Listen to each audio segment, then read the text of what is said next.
अंतिमबाजी में आपका स्वागत है। दिल्ली स्टूडियो से मैं हूं मीर भट्ट, मेरे साथ मेरे सहयोगी रजत है और निफ्टी इस समय बस 3 पॉइंट ऊपर 8635 क्लियरली जो एक्सपायरी है उसका ओवरहैंग मार्केट पर दिखते हुए इस समय। लेकिन ये ज़रूर है कि विद इन दैट पॉकेट कुछ स्टॉक्स हैं जहां पर अच्छा आउट परफॉर्मेंस देखने को मिल रहा है, बट लार्जली एक ग्राइंडिंग कंसोलिडेटिंग सेशन मार्केट में प्ले आउट होते हुए सुबह से अब तक क्या हुआ है ट्रेड में ये देखते हैं। रजत हैं हमारे साथ, बताइए रजत। बिल्कुल, लगातार हम यही बात कह रहे हैं कि सीमित दायरे में कामकाज होगा, वही हुआ। आज भी 8600 के लेवल को होल्ड करके देखिए, वोलेटिलिटी बहुत लो है इस समय और 8600 के बार बार हम सपोर्ट के तौर पे देख रहे हैं।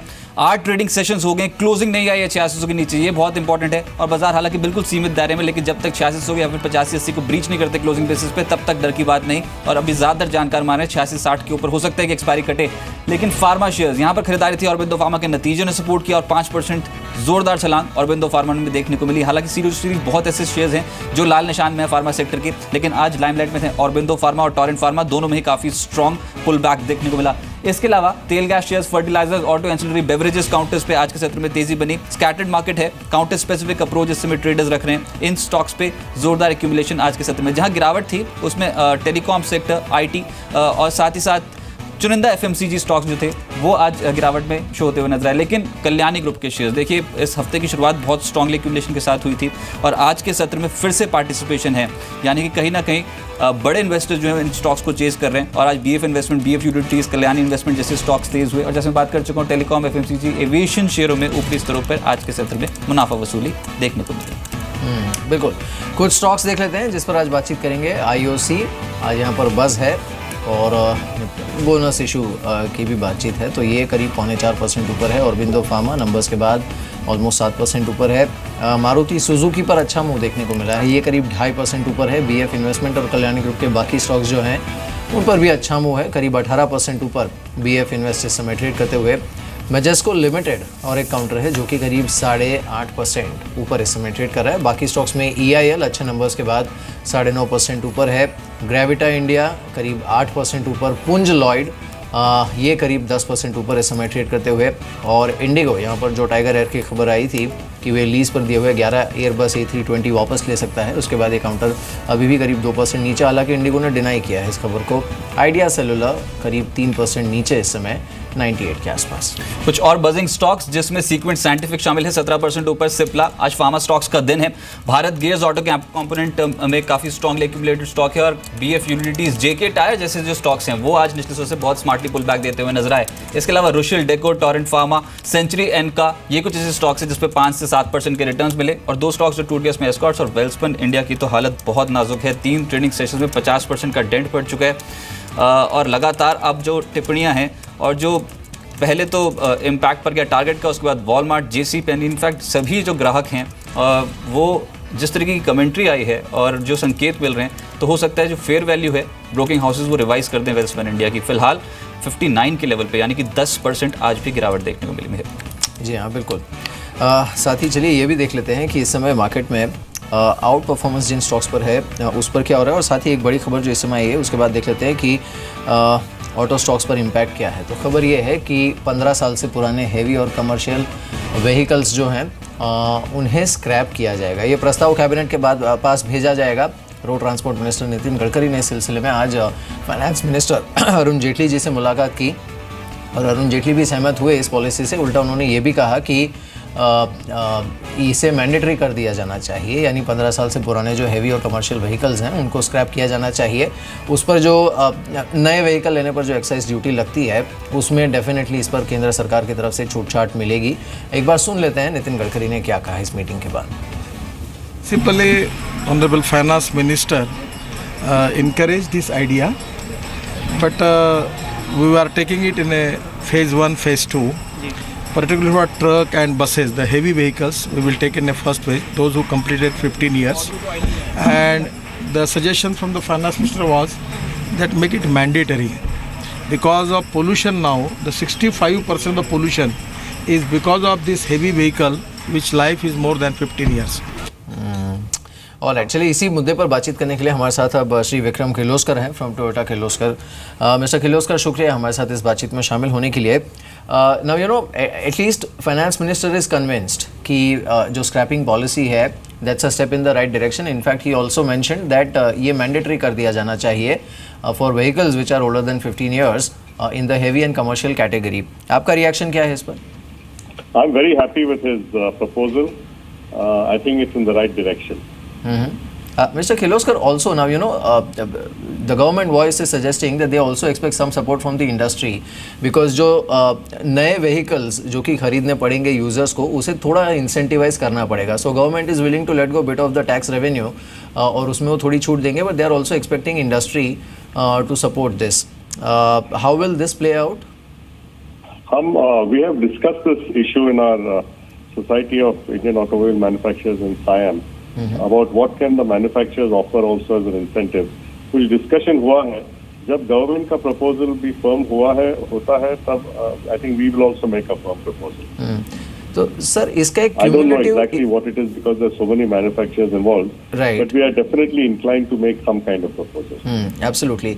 Now इसका जो cumulative impact overall commercial vehicle industry पे आएगा वो आप किस तरह का देख रहे हैं in terms of spurt of demand? Because ज़्यादातर ये जो व्हीकल्स हैं अभी भी जो इस्तेमाल हो रहे हैं, एक पोल्यूशन में उसका कंट्रीब्यूशन अच्छा खासा है एंड सेकेंडली उनमें से बड़ी मात्रा में कमर्शियल व्हीकल्स ऐसे हैं जिनकी उम्र 15 साल के ऊपर ऑलरेडी होगी। सो इन टर्म्स ऑफ वॉल्यूम कितना स्पर्ट आप एक्सपेक्ट कर रहे हैं एक बार ये पॉलिसी इम्प्लीमेंट हो उसके बाद पहले 3 साल में डिमांड में कितना स्पर्ट देखने को मिल सकता है? See, I think there are a lot of extra side benefits of this policy, and I'd like to just mention that before I come to potential demand. One is, 15-year-old vehicle uses a lot of fuel. Besides pollution, also बहुत fuel consumption होता है. तो मेरे ख्याल से जो चल रही है 15-year vehicle, ऑपरेटर कितने कम चलाते हैं उतने चलाएंगे होंगे क्योंकि fuel consumption बहुत ज़्यादा होता है. तो वो बाहर जाएंगे, अच्छा हो जाएगा। दूसरे सेफ्टी, रास्ते पर सेफ्टी बहुत इम्प्रूव हो जाएगा क्योंकि ये 15 साल पुराने व्हीकल का मेंटेनेंस वगैरह कैसे करते हैं आपके लोग मालूम है आपको, उससे सेफ्टी रास्ते पर बहुत इम्प्रूव हो जाएगी। तो ये दोनों से हमारे रास्ते पर efficiency I think will improve quite a lot. Demand will of course come, but I think demand will come out of the growth in economy more than removing of the vehicles. I think two key issues this 15-year-old removal of old heavy vehicles will help with is safety on the road and pollution. I think both are very vital issues and I think we should concentrate more on that. Sir, incentive की जो बात हो रही है, किस तरीके से जो इंसेंटिवाइज किया जाएगा ये बताएं आप। कमर्शियल व्हीकल सेगमेंट को या फिर ग्राहकों को किस तरीके के इंसेंटिव जो सरकार दे सकेगी ऐसी पॉलिसी के तहत? अगर उन्होंने कुछ एक्साइज में कम किया, if you get a scrappage certificate, तो कुछ एक्साइज में कम कर दिया तो मेरे ख्याल से ट्रक मैन्युफैक्चरर भी कुछ करेंगे। क्या है, मैं ट्रक मैन्युफैक्चरर नहीं हूँ और उनके वो सब मैन्युफैक्चरर डिसाइड करेंगे, कुछ तो इंसेंटिवाइज हो जाएगा। पर देखिए कस्टमर के साइड पर भी उनके पास एफिशिएंट, मोर प्रोडक्टिव और लो मेंटेनेंस व्हीकल भी मिल जाएंगे, एफिशिएंसी सबसे अच्छी हो जाएगी। बिल्कुल। चलिए मिस्टर किर्लोस्कर, शुक्रिया हमारे साथ इस बातचीत में शामिल होने के लिए। Thanks for joining us. हमारे साथ अब दलजीत कोहली जुड़े हैं, साथ ही गौरांग शाह हमारे साथ मौजूद हैं और मानस जायसवाल हमारे साथ जुड़े हैं। शुक्रिया आप सबका हमारे साथ इस बातचीत में शामिल होने के लिए। दलजीत, योर फर्स्ट रिएक्शन, अभी तो खैर ये प्रस्ताव कैबिनेट के पास जाएगा, वो मंजूरी देगी, फिर उसे अंतिम स्वरूप दिया जाएगा and it will be implemented, but we can safely assume that the intent is there, at some point government will implement this. Commercial vehicle space पर आपकी राय क्या है? Good afternoon. ये बात काफ़ी समय से चल रही है और जैसा आपने कहा कि हमें वेट करना पड़ेगा एक्चुअल कंटूर्स क्या होंगे, बट बहुत पॉजिटिव स्टेप होगा पूरी इंडस्ट्री के लिए, medium and heavy commercial vehicle के लिए तो खास करके बहुत अच्छा इम्पैक्ट होगा। बिकॉज हमने देखा है कि वहाँ पर इसकी सबसे ज़्यादा ज़रूरत है क्योंकि जो रिप्लेसमेंट डिमांड है, बेसिकली लोग पुरानी गाड़ियाँ चलाते रहते हैं बिकॉज वो अफोर्ड नहीं कर पाते या फिर उनको कोई ऐसा इंसेंटिव नहीं है, तो अभी ये पॉलिसी आने से उनको दोनों तरफ से फ़ायदा होगा and ultimately it is in their good for the long run, क्योंकि फाइनली वो एफिशिएंसी बढ़ेगी और उनका ऑयल कंजम्पशन, फ्यूल कंजम्पशन कम होगा, एफिशिएंसी बढ़ेगी, टर्न अराउंड टाइम अच्छा होगा। तो all these things are good and positive things. देखना सिर्फ यही है कि कितना एक्चुअली में इंसेंटिव होता है, ऐसा ना हो कि बहुत बड़ा बात करके और फिर एक छोटा सा 10-20 हज़ार रुपये का कुछ इंसेंटिव दे दिया, तो आई थिंक उससे कोई बहुत बड़ा फ़ायदा नहीं होगा। It should be a meaningful thing.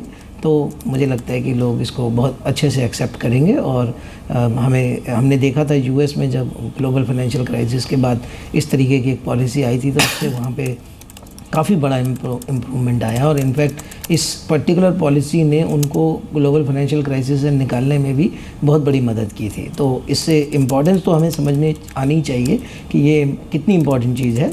अब फ़र्क ये रहेगा कि कैसे इम्प्लीमेंट करते हैं और एक्चुअल पॉलिसी में क्या आता है। हमारा व्यू पॉजिटिव दोनों ट्रक मैन्युफैक्चरर्स पे बना हुआ है। टाटा मोटर्स पर हमारा बाय कॉल रहा है बहुत समय से, 330 रुपीज़ से ऑनवर्ड्स बाय कॉल रहा है और वो अभी भी चल रहा है। अशोक लीलैंड हमें थोड़ा सा महंगा लगता है बिकॉज वहाँ पे थोड़ा जल्दी फैक्टर इन हो गए स्टॉक प्राइस में, बट पॉजिटिव तो दोनों के लिए ही रहेगा। राइट, ओवरऑल सेक्टर की बात करते हैं। गौरांग, मैं आपके पास आता हूँ। इनफैक्ट ऑटो सेक्टर पे अब करना क्या चाहिए, खासतौर से 4 व्हीलर मैन्युफैक्चरर्स पे? देखिए, पहले जो 2000 सीसी की गाड़ियाँ थी दिल्ली में, उनको 1% सेस लगाकर उसके बाद बिक्री की इजाज़त दे दी, और अब ये जो खबर आई है स्क्रैप पॉलिसी जल्द ही इंप्लीमेंट हो जाएगी अगर सरकार ने इस पर फैसला ले लिया तो।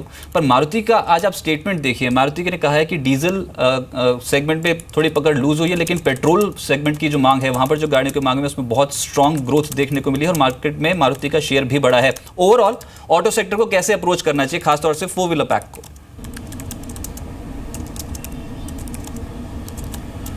शुक्रिया रजत और गुड आफ्टरनून आप सभी को।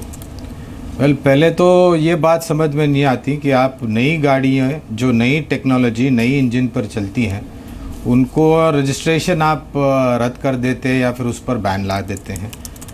15 साल 20 साल पुरानी भी गाड़ियाँ, commercial trucks, medium commercial trucks, MNHCV जो रास्ते पे चलती हैं, वो ना तो सिर्फ पर्यावरण को बर्बाद करती है लेकिन जान माल का भी जोखिम ज़्यादा होता है।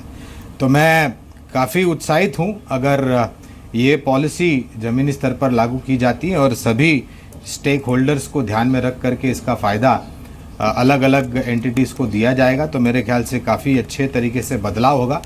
और ना तो सिर्फ ये MHCV बनाने वाली कंपनियों को फ़ायदा होगा, लेकिन हम और आप जैसे लोग पर्यावरण को लेकर के चिंतित है। खास करके दिल्ली में जिस तरीके से ठंडी के मौसम में पर्यावरण को लेकर के, प्रदूषण को लेकर के सवालिया निशान उठते हैं, इसको एक बराबर सा जवाब मिल जाएगा, ये मेरा मानना है। जहाँ तक रहा आपके सवाल का जवाब, तो मेरे ख्याल से बहुत पुरानी बात नहीं है, कुछ 4-5 महीने पहले की बात है जब जाट आंदोलन शुरू हुआ था हरियाणा में और प्रोडक्शन को लेकर के कुछ किल्लतें हुई थी, कुछ दिक्कतें आई थी मारुति के मैन्युफैक्चरिंग प्लांट में, और कुछ मुद्दों को लेकर के भी यहाँ पर करेंसी को लेकर के, येन को लेकर के, रुपी को लेकर के दिक्कतें आई थी।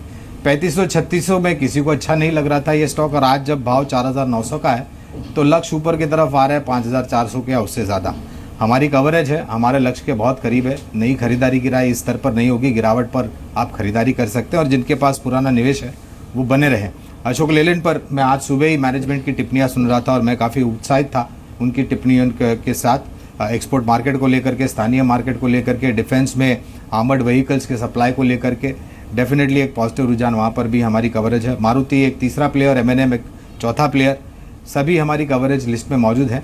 मारुति पर जैसे मैंने जिक्र किया होल्ड की रिकमेंडेशन है, लेकिन नई खरीदारी आप करना चाहते हैं तो अशोक लेलैंड, टाटा मोटर्स और M&M, ये तीनों पर हमारी राय खरीदारी की बरकरार है। चलिए, और वैसे भी ऑटो पैक को अगर आज आप देखेंगे तो मारुति सुजुकी तो सुबह से ही तेज़ था, अशोक लेलैंड में एक बाउंस आता हुआ नजर आया, M&M अब बिल्कुल फ्लैट हो चला है ट्रेडिंग सेशन में, अशोक लेलैंड में बाउंस है, और SML सुजुकी एक और काउंटर जहाँ पर निचले से खरीदारी आई। मानस, एक छोटा सा कमेंट, अगर एक स्टॉक चुनना हो टेक्निकली, सबसे बेहतर टेक्निकल्स किसके लग रहे हैं इस समय ऑटो सेक्टर में? देखिए, पूरे ऑटो क्षेत्र की बात करिए तो अब ज़्यादा बेहतर ट्रेडिंग की अपॉर्चुनिटी मारुति में दिखती है, क्योंकि एक बड़ा कंसोलिडेशन हमने करीब 10-12 ट्रेडिंग सेशंस में देखा। लेकिन आज जिस तरह स्टॉक ने 4950, 4940 के लेवल्स ब्रेक किए हैं, मैं उम्मीद करता हूँ कि यहाँ से कम 150 रुपये का अपमूव देखने को मिल सकता है। इसलिए मेरी राय में यहाँ पर एक लॉन्ग पोजीशन बनानी चाहिए जिसके स्टॉप लॉसेस 4880 के नीचे रहेंगे। चलिए इस बीच एक नज़र डालते हैं औरबिंदो फार्मा पर। आज नतीजों के बाद जिस तरह का रिएक्शन यहाँ पर देखने को मिला है, इनफैक्ट इनकी डेट को लेकर बिग बुल राकेश झुंझुनवाला ने इनके कॉन कॉल में भी इनसे कुछ सवाल किए कि करीब 1400 करोड़ के आसपास का डेट जो कंपनी बता रही है as a part of the total debt, वो क्यों बता रही है और उस पर इंटरेस्ट कितना है, जिस पर मैनेजमेंट ने जवाब ये दिया कि वो करीब 1.5% के आसपास का इंटरेस्ट इस पर पे कर रहे हैं। बट औरबिंदो फार्मा रिजल्ट्स के बाद गौरांग कैसा लग रहा है आपको?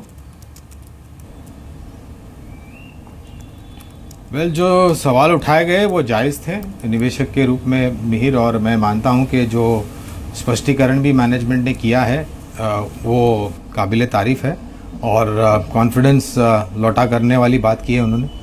जहाँ तक रहा न्यू लॉन्चेस को लेकर के, खास करके उनके एंकोलॉजी बिजनेस को लेकर के, मैं काफ़ी उत्साहित हूँ। समय लगेगा इसके प्रोडक्ट्स को लॉन्चेस को लेकर के, लेकिन हाँ सक्षम है कंपनी, एक्सपीरियंस्ड है, और जितने भी लॉन्चेस इन्होंने पिछले 3 या 6 महीनों में किए हैं, यानी कि 1 या 2 तिमाही में किए हैं, उसको लेकर के मुझे लग रहा है कि जो योगदान है बैलेंस शीट पर वो आने वाले समय में बखूबी आएगा। हमारी कवरेज है, एक कंजर्वेटिव टारगेट हमने रखा है लंबी अवधि के नज़रिए से 920 से लेकर के 940 का। राइट, लेकिन जिस तरीके की मिड कैप एक्टिविटी देखने को मिल रही है, मानस सभी आप ये बताएं कि जो आज मिड कैप में मूवी देखी, बहुत सारे स्टॉक्स ऐसे हैं जैसे जेबी केमिकल, जेबी फार्मा जैसे स्टॉक्स जहां पर आज बहुत स्मार्टली रिटर्न्स मिलते हुए नजर आए। अगर मिड कैप में कुछ पिक करना हो तो कोई एक ट्रेड बताएं जो अभी के लिए एक्टिव हो सकता है, या फिर पोजिशन तौर पर 1-2 ट्रेडिंग सेशन में बहुत स्ट्रॉन्ग मूव देगा।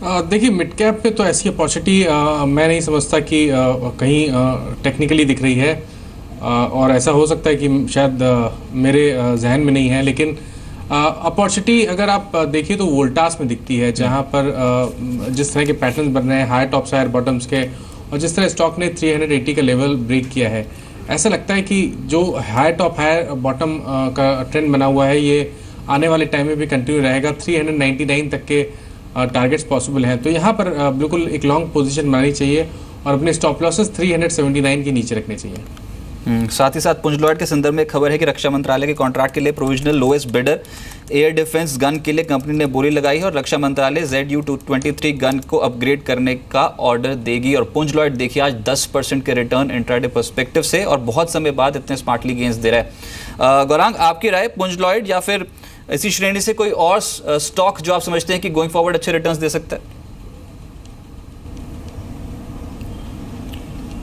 तो रजत, पुंज लॉयड पर कंपनी स्पेसिफिक तो टिप्पणी नहीं कर जाऊंगा, बिकॉज इतिहास गवाह है किस तरीके का वैल्यू डैमेजर रहा है ये।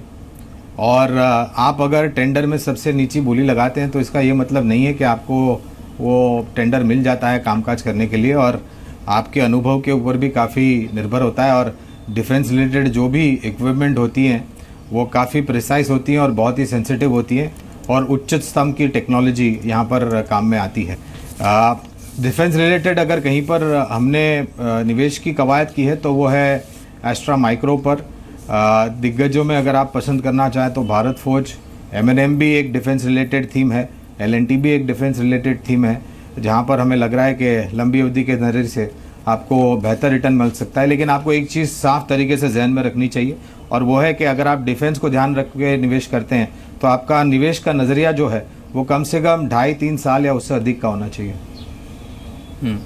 साथ ही साथ कुछ स्टॉक्स जो एकदम से दिन के उच्चतम स्तर पे पहुंचे, उसमें ITD सीमेंटेशन देखिए, ITD सीमेंटेशन में मूव बहुत स्ट्रांग है और ये दिन के उच्चतम स्तर पे पहुंचते हुए नजर। डेल्टा कॉप में एकदम से रिटर्न मिले, डेल्टा कॉप में रिटर्न इनफैक्ट इसको दिन के उच्चतम स्तर तक ले आए। तो ये कुछ पुल बैक ट्रेड्स हैं जो आज विजिबल है मार्केट्स में, इस गिरते बाजार में। एस्ट्राजेनेका सुबह से ही काफी एक्टिव था स्टॉक, और औरबिंदो फार्मा का जिसका जिक्र हुआ है इसमें भी रिटर्न्स बहुत स्ट्रांग मिलते हुए नजर आए। दलजीत जी, इस समय अगर पोर्टफोलियो कॉम्पोजिशन करना हो तो कौन सा सेक्टर आपको लगता है जो लीडरशिप रखेगा बाजार पर और जहां पर अच्छे रिटर्न्स मिलने की संभावना है सर? हम लोग बॉटम्स अप अप्रोच रखते हैं, ना कि टॉप डाउन अप्रोच। तो नॉर्मली हम इस तरीके से पोर्टफोलियो कंस्ट्रक्शन नहीं करते कि एक पर्टिकुलर सेक्टर को या उसको तब ज़्यादा अहमियत दी जाए। बट जो सेक्टर फ्लेवर में है इस समय, तो उनको हम कह सकते हैं कि एक फार्मा काफ़ी समय बाद वापस इन्वेस्टमेंट के रडार में आया है, क्योंकि पिछले 2 क्वार्टर में एक तो नंबर्स भी ख़राब थे और कमेंट्री भी काफ़ी ख़राब थी। लेकिन इस बार के नंबर्स के बाद हमने देखा है कि एक्चुअली हमारे पास कुछ 17 या 18 कंपनियां हम फार्मा में कवर करते हैं और उसमें से लगभग मेरे ख्याल से 10 या 12 में हमने अपग्रेड किया है रेटिंग को भी और टारगेट को भी। सो ये बेसिस है कि Q2 के नंबर्स और आगे जो FY17 है वो बेटर होने वाला है। तो आई थिंक इसमें एक तो FDA का बड़ा हाथ है, क्योंकि FDA के जो इश्यूज़ हैं वो काफ़ी हद तक रिजॉल्व हुए हैं, प्लस रिस्क कम हुआ है, और दूसरा ये कि मैनेजमेंट्स में कॉन्फिडेंस आया है कि अब हम नए प्रोडक्ट और लॉन्च कर पाएंगे। तो मुझे लगता है फार्मा एक सेक्टर हो सकता है जहाँ पर आपको थोड़ा अप मूव और देखने को मिल सकता है। फिर अपने consumption related stocks, auto stocks अपने चल ही रहे हैं। फाइनेंशियल सर्विसेज में, हाउसिंग फाइनेंस में अभी भी हमें देख रहे हैं कि कुछ अभी भी स्कोप बाकी है, तो वहाँ पर भी हमको मूवमेंट देखने को मिल रहा है। प्लस एग्रो केमिकल थीम जो है वो अभी काफ़ी प्ले करना बाकी है, क्योंकि जिस तरीके से मॉनसून पैन आउट हुआ है तो जो उसका इम्पैक्ट है वो आने वाले समय में आने वाला है। तो उसमें हमें लगता है कि वहाँ पे एग्रो केमिकल का जो थीम है वो भी एक अच्छा सेगमेंट हो सकता है। चलिए, लेकिन जो आज इनफैक्ट आज ही नहीं, पिछले 3 ट्रेडिंग सेशन से एक स्टॉक जिसने निवेशकों को भारी नुकसान पहुंचाया, घाटा देखने को मिला, वो है वेल्सपन इंडिया। पूरा वेल्सपन समूह जो एकदम से लाइमलाइट में आ गया और नेगेटिव रीजंस की वजह से। देखिए जो न्यूज़ फ्लो डोमिनेट कर रही है और वेल्सपन इंडिया 3 ट्रेडिंग सेशन में लगभग 50% टूट चुका है, उसका असर है कि अब निवेशकों को बहुत स्ट्रॉन्ग घाटा हुआ है। लेकिन अब रीजंस मैं आपको बताऊं। देखिए पहले तो एक खबर है कि सिर्फ एक ग्राहक टारगेट जिसने इनसे रिश्ता तोड़ा और डंप किया कंपनी को, पर प्रॉब्लम यह है कि कंपनी 50 देशों में टॉप 30 ग्लोबल रिटेलर्स में से 18 ग्लोबल रिटेलर्स को अपने प्रोडक्ट सप्लाई करती है। और अगर एक ने भी यहाँ पर टारगेट ने भी कहीं भी सामान को लेकर या फिर इनके प्रोडक्ट्स को लेकर टिप्पणी जाहिर कर दी या फिर चिंता जता दी, तो उसके बाद सभी जो रिटेलर्स हैं ग्लोबल रिटेलर्स, उनकी तरफ से नेगेटिव सेंटिमेंट पैदा हो जाएगा। मिसाल के तौर पे अब वॉलमार्ट की तरफ से खबरें आ रही है कि ये भी इन्वेस्टिगेशन कराएंगे। इसके अलावा जेसी पेनी जो 7% रेवेन्यू में कॉन्ट्रीब्यूट करता है, यहाँ पर डेंट पड़ा। और अगर कुल रेवेन्यू में अगर देखें योगदान, तो बहुत स्ट्रॉन्ग कंट्रीब्यूशन जो है वो ओवरसीज मार्केट से है। एक्सपोर्ट्स लगभग 95% कंट्रीब्यूट करता है वेल्सपन इंडिया समूह का।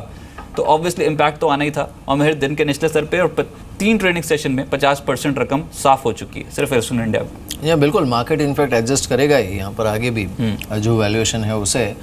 अब इस पूरे डेवलपमेंट पर गौरांग, अब आपका व्यू क्या है? Because you know stock already इतना गिर चुका है, management is trying to do the fire fighting, data share करके या नंबर शेयर करके, लेकिन इवेंचुअली मार्केट के लिए जो मैटर करता है वो इनका टोटल रेवेन्यू बास्केट और उसमें से कितना इम्पैक्ट हो रहा है।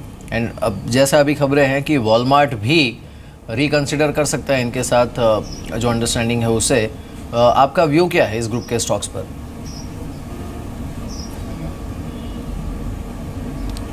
वेल मिहिर, सबसे पहले तो ये कहना चाहूँगा कि बहुत ही बड़ी निराशाजनक बात है। अगर आप और जैसे अभी रजत भी एक लंबी सी सूची ग्राहकों की वेल्सपन के इन्होंने सामने रखी है, तो कुछ जो रिश्ते हैं वेल्सपन के इन ग्राहकों के साथ वो करीबन 10-15 साल से पुराने हैं।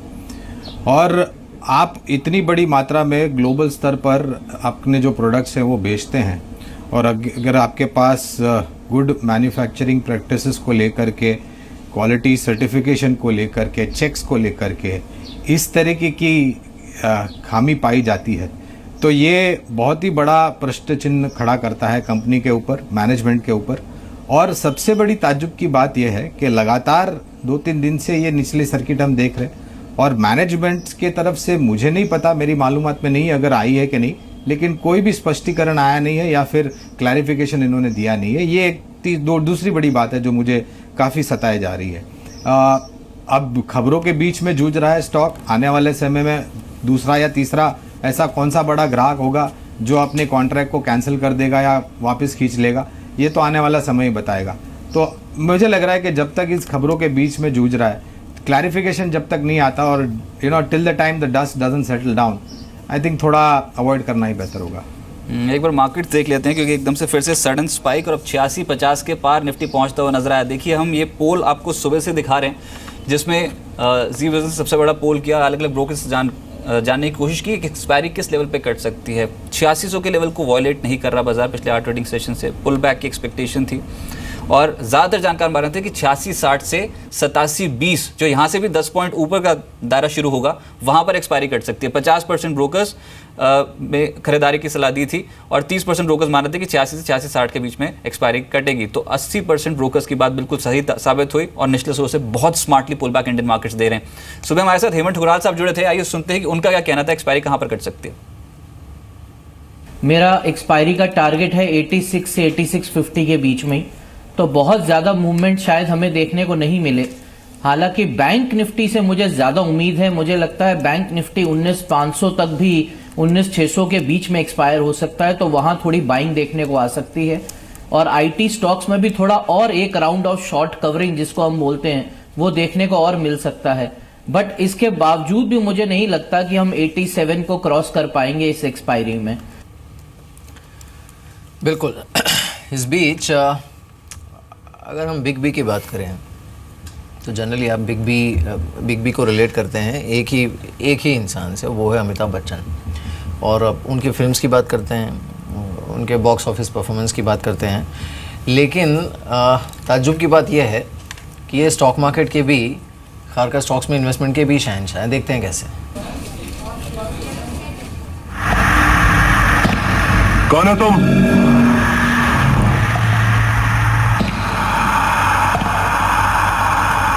रिश्ते में तो हम तुम्हारे बाप होते हैं, नाम है शहंशाह।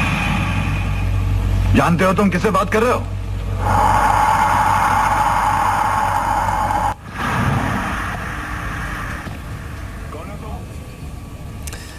मनीष मेरे सहयोगी से मेरे साथ मौजूद हैं। Manish, investment point of view बात हो रही है कि रिश्ते में तो हम तुम्हारे बाप होते हैं। इनफैक्ट कई फंड मैनेजर्स के रिटर्न्स को भी उससे भी ज़्यादा बेहतर परफॉर्मेंस है बिग बी के पोर्टफोलियो की।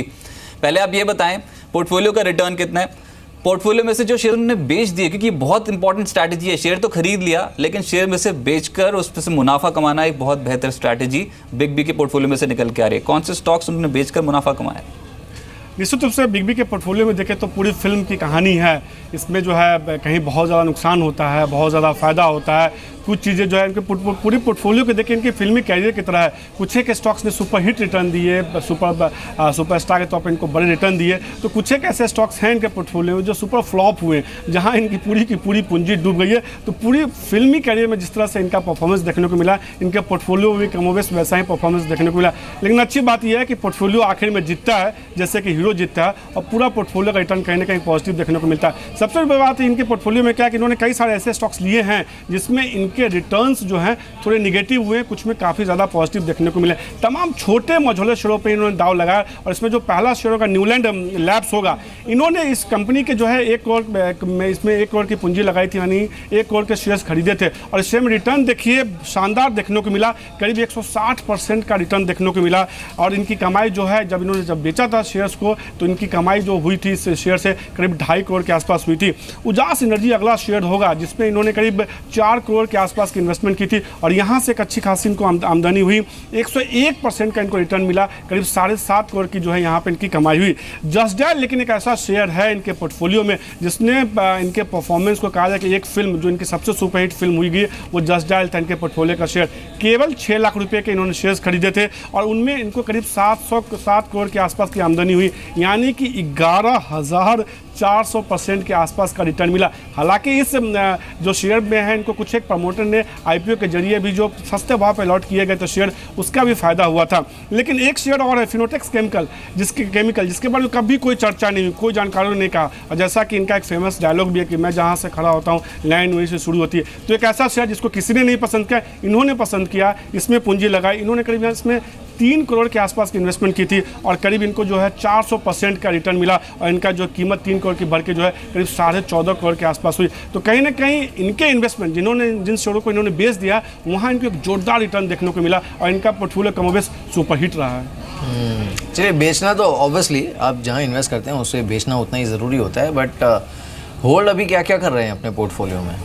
नहीं बेचने का असर ये देखने को मिला है, कुछ एक ऐसे स्टॉक जो ये होल्ड कर रहे हैं उसमें इनकी पूंजी डूबी भी है और सुपर फ्लॉप भी कुछ एक स्टॉक्स इनके हुए हैं। हालांकि एक शेयर होगा स्टैम्पेड कैपिटल, जिसमें इन्होंने जो है करीब 6 करोड़ का इन्वेस्टमेंट किया और अभी वहाँ इनको 311% का रिटर्न देखने को मिला है। 24 करोड़ इनकी कमाई जो है बढ़ के हो गई है। लेकिन एक शेयर, इनके कई शेयर फिल्म जो है सुपर फ्लॉप हुए, एक शेयर पूरी तरह से फ्लॉप हुआ इनके पोर्टफोलियो में। बिरला पैसिफिक के मिड एस्पा का जो शेयर है उसमें इन्होंने करीब 3.5 करोड़ के आसपास की इन्वेस्टमेंट की थी। ट्रेडिंग सस्पेंडेड, कंपनी बंद हो गई। यस बिरला ग्रुप की कंपनी है और यहाँ पे इनकी सारी की सारी इनकी पूंजी डूब गई है। इसके अलावा फिनोटेक्स केमिकल, जिसका मैंने जिक्र किया था थोड़ी देर पहले, जिसमें इनकी कुछ हिस्सेदारी थी, इन्होंने बेच दी। कुछ हिस्सेदारी अभी भी होल्ड करते हैं और उसमें करीब इनको जो है 400% के आसपास का रिटर्न देखने को मिल रहा है। करीब 36 लाख की इनकी रकम जो है आज के डेट में जो है करीब 1.5 करोड़ से ज़्यादा की होती हुई दिखी है। और एक और शेयर होगा जो बहुत चर्चा में है, नितिन फायर। जब इनके खरीदने की एक खबर आई थी तो शेयर में इंट्राडे में 10% का उछाल देखने को मिला था। हालांकि इस शेयर में इनको नुकसान हो रहा है, करीब 41% का नुकसान होता हुआ दिख रहा है। तो कमोबेश फिल्मी हीरो की तरह इनका पूरा पोर्टफोलियो है कि फिल्म के आखिर में जो हीरो जीतता है, पोर्टफोलियो में भले नुकसान हुआ हो लेकिन ओवरऑल इनके रिटर्न बेहतर देखने को मिले हैं। चलिए, लेकिन मनीष बहुत शुक्रिया आपका इस महत्वपूर्ण मुद्दे पर बात करने के लिए। गौरांग, मैं सीधा आपके पास आता हूँ और जो रिटर्न्स अभी मनीष बात कर रहे थे, देखिए पहले हमने राकेश झुंझुनवाला के पोर्टफोलियो में बताया 10 करोड़ के आसपास की रकम वो है, वो प्रतिदिन कमा रहे हैं, उनके पोर्टफोलियो में बहुत स्ट्रॉन्ग रिटर्न्स मिल रहे हैं। अमिताभ बच्चन साहब की बात हुई, पर एक महत्वपूर्ण पॉइंट ये है, जस्ट डायल अगर एक ही स्टॉक को देखें जिसमें मनीष बात कर रहे हैं कि 11,000% के रिटर्न बने हैं, प्री आईपीओ अलॉटमेंट है 10 रुपए के आसपास की, और इन्होंने जो बेचा ये शेयर वो है 1150 रुपए प्रति शेयर पे। फिलहाल मौजूदा स्तर है 470 रुपए प्रति शेयर। कमाई हो गई, लेकिन अब आम निवेशकों के लिए क्या मैसेज होगा? जो अभी जो ये स्टॉक्स हैं, Just Dial, Neuland Labs, Fineotex Chemicals, क्या कोई भी स्टॉक पोर्टफोलियो में रखने लायक स्टॉक है?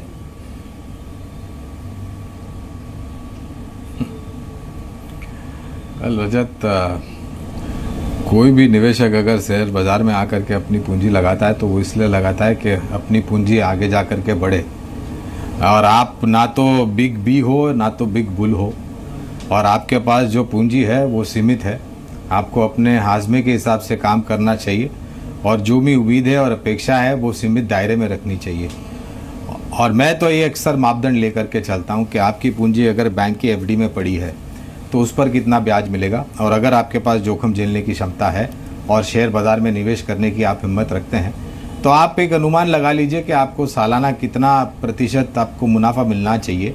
और जब भी वो मुनाफा मिलता है तब मुनाफा बांध करके और भी कई निवेश लायक कंपनियां हैं जहां पर आप फिर से निवेश कर सकते हैं। अगर आप धरे के धरे रह जाते हैं तो फिर जो मुनाफा होता है वो सिर्फ महज कागज़ पे रहता है।